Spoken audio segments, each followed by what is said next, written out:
Hello all, Jeff here with a new video back on Forza Motorsport 7 for an online race. Finally. Yes, this is the 2015 Nissan number 23 Nismo Motor Alltech GT-R with delivery that a certain R32 GT-R took to victory in the 1992 Bathurst 1000. You can download this livery now. The livery name is called Bathurst 1992, the description, Winfield, Scaife, Richards, R32 GT-R, made by myself, LSEM Newton. Anyway, let's take it out on the racetrack and see what it can do. And since it's a GT car, Forza with GT Endurance at, fittingly, Bathurst. Now there's only 9 cars in this race, doesn't mean you can't have good racing. The other GT-R has just had an absolute shocker of a start. I've just done the standard homologated upgrades to this car. I haven't done any tuning whatsoever, as that Porsche behind me just had an absolute shocker at Hell Corner. But you know, it's nice and clean for myself, so that's all that matters. So just have a closer look at the livery. You know, spent a lot of time doing this livery for you all, so I hope you enjoy it. But anyway, we're going to Hell Corner. This Audi just gone on the grass for no apparent reason, so that's another spot gain. Just smacked the wall out side of Griffin's Bend. Hasn't hurt me too much though, so that's a good thing. As we go into the cutting, another Audi having issues as well, and you know, he's having more issues, and that's just giving me another position straight away. So you know, happy days from that point of view. As I thought about getting by the Corvette at Swilman Park, of course that's not going to work. But in Forza, McPhillian Park is a bit of a passing opportunity, as you can see right there. So down to 4th, and someone's in the Santa McPhillamy, so make that 3rd place. So further on into lap 1, the leader in the Lamborghini Huracan had a bit of an issue at the chase, so that the Jaguar was going to have a chance of getting him for 1st place. But the Jag, well, he just decides to pit instead. So you know, GT Endurance Hopper, of course, means you need to do 1 pit stop at least. And I'm right up there with the Lambo. I thought to myself, you know what, I'll pit, but you know, it's always tricky this chicane at Bathurst, and having not done Bathurst on Forzas for a while, I'm straight into the tyre wall like an absolute vlog. I'm just really stunned for words. I can't believe I bottled that. But anyway, luckily, since there's only, what, 9 cars in this race, well 8 now that 1 has quit, it hasn't hurt me too much, to be honest. So it was all about making as much ground as possible, and with this Nissan GT-R and the GT Hopper, is a grip car. Across the top of the mountain, this thing is ridiculous. Like, it's got so much grip, you can just bang it through corners like you're playing Project Cars 2, which is a very good thing. As this Porsche, he's having issues. He was the one that had that little issue at turn 1 in Hell Corner where he just went into the sand for no apparent reason. But I'm just going to get by him like it's nothing, basically. So, yeah, do I get the move stick? Yes, I do. A Cayman GT4, he's had issues at Forest Elbow. The Porsche Cayman GT4 Club Sport, the new OP car in the GT Endurance Hopper. It can be a grip build, it can be a speed build, whatever you like, it will dominate. So that's one thing to take note of. Having not played Forza in a while, that new GT4 Cayman is ballistic. But so as we closing in on the end of lap 4, the Cayman, he decides to make his pit stop now, and it's all about trying to get that Jaguar. So you know, spent the whole lap just following him to see what I can do, and of course the Jag is a lot better in a straight line because the power isn't choked to almost death like the poor old GT-R I'm driving. But anyway, braking hard into the chase, nicely done. The other GT-R, he obviously hasn't pitted, and he's having a bad time with that car, unfortunately. So Jag's going to think about making the move stick. Yes, he does, and I just get by him easily as well. So you know, job done. So it's all about chasing the Jag. As we go up to McPhillian Park skyline, as you can see, I'm right up there. Taking pretty much the perfect line around the top, or almost perfect.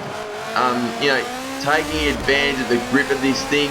I'm going to think about making the move here at Forest Elbow, but do we get it done? Well, we might do the cutback here, but the straight line speed of the Jag is just too good. So it's all just a matter of staying in his almost inexistent slipstream to see if I can do anything about this. So, you know, time will tell. But in saying that, we'll keep you tuned to the rest of the race, because you know the Lamborghini Huracan's thinking about hitting, but the Jaguar, he's outbraked himself, and I'm just going to grab second place just like that. So it means we're going to grab second place and potentially grab the lead from the Lamborghini Huracan when he exits the pits. But time will tell. He's made his pit stop, so we're just going to have to wait and see once he gets out, starting lap 7 of 9. So here we go. There he is, just coming out of the pits right now. But, you know, V10 in the middle of that Lamborghini, it means he's going to actually have a fair bit more straight line speed than me. So it's just a case of staying in whatever slipstream is available in Forza, which is not much at all. But anyway, we're going to Griffin's Bend, my bad. But you know, it's all about just staying behind him and see if I can get the move done at the top of the mountain, because that's my best bet. Because if I make the move at the chase, he's just gonna, you know, get back in front on the straight. As I gave him a little bit of a tap, so it's gonna get a bit of an advantage out of that. But what you're about to see is going up the top of the mountain, just seeing how much grip this Super GT500 class car has compared to a GT3. As the Lamborghini's, you know, in all sorts of strife at Sulman Park. I'm right there at McPhillamy. There's contact as we go to Skyline down to the S's. I am right there, but I thought to myself, I'm not going to make the move stick yet. I've still got 2.5 laps left to get this move done, to have plenty of time. And you know, I thought about making the cut back at Forest Elbow, but the thing is, my straight line speed is no match for the Lamborghinis. So it's all about just keeping up with the Huracan, see if I can possibly make a move at the top of the mountain, because let's be honest, it's not going to happen at the Chase or Murray's Corner. Look how much straight line speed he's got compared to me. So, you know, this isn't a normal GT-R that's, you know, a speed beast. So I've got to keep that in mind. And as you can hear, it's a 4-cylinder in this GT-R, because that's what all Super GT cars have these days. I know a lot of people think, no, they had the V8. They did in Super GT, but now they got the Turbo 4 to basically keep in line with the new DTM rules. Because as you may know, DTM and Super GT, they're not Steve Alvaro's Brown, the Japanese GT Championship. They're going to do some races together this year, and maybe in the future you'll be constantly seeing Nissan, Toyota, Honda, BMW, Audi and Aston Martin in races together, which I think is pretty cool. But anyway, as you can see, I've lost so much ground on the straights there, because the Huracan has got far superior straight line speed. But as you're about to see, again, I'm just going to close in like it's no tomorrow at the top of the mountain. So here we go. This is where this car is at its best.